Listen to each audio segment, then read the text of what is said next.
And now, Chief Meteorologist Chad Merrill with your full 7-day forecast.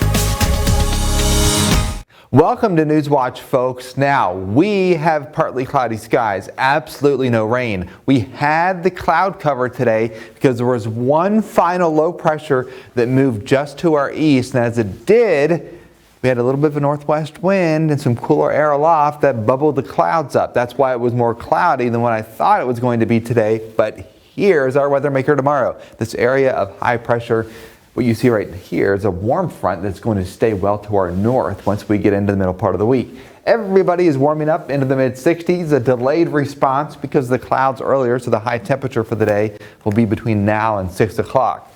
All right, let's talk heat. We have temperatures warming up into the 80s across the plains. That's a sign of things to come as we will finally start to get rid of this trough of low pressure. It's a little bit cooler than 24 hours ago east of the mountains along I-95, but we have a sprawling ridge developing here across the plain states, so temperatures much warmer. What's going to happen as we go into tonight? Well, first of all, we have a very comfortable air mass. The next 24 hours, we are down into the low 50s. Capture that sunset, send it in. We will put it on the air tonight. Temperatures tomorrow, upper 70s, so about 10 to 12 degrees warmer than what we have today. Fair weather cumulus in the afternoon, but not that thick cloud cover like we had today. Now, let's talk pressure, because we have an aches and pains forecast that is probably one of the best that I've seen because we have very little change in the pressure. A little front will pass to our north on Friday. That's going to spark a shower or thunderstorm. That's why the pressure lowers. But next week, we have a string of days where we have high pressure in place, so very few aches and pains due to the weather. Here's the front. We're going to track this front Friday afternoon, Friday evening.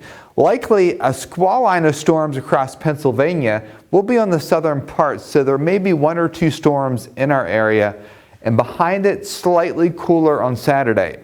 And then, folks, we go off to the races. I mean, this is a full-fledged heat wave that I'm talking about, starting Sunday and continuing all next week. What you see here is a 500 millibar chart for Sunday into Monday.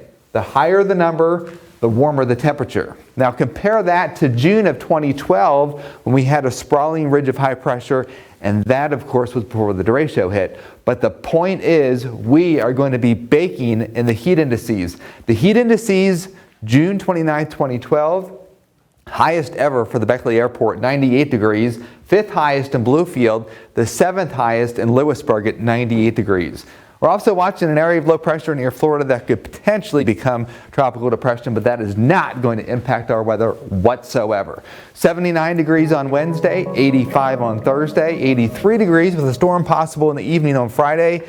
And then next week, starting on Father's Day, continuing through Tuesday, even beyond Tuesday, highs around 90, overnight lows in the 60s with dangerous heat indices. Now, one thing to note is we're going to get very little in the way of rain, even if there's a shower or thunderstorm Friday. So one thing to keep in mind is water the garden because things are going to dry out profusely. Yes, water the garden, but also water yourself. Make sure you remain hydrated in high heat, especially in high heat, but always stay hydrated.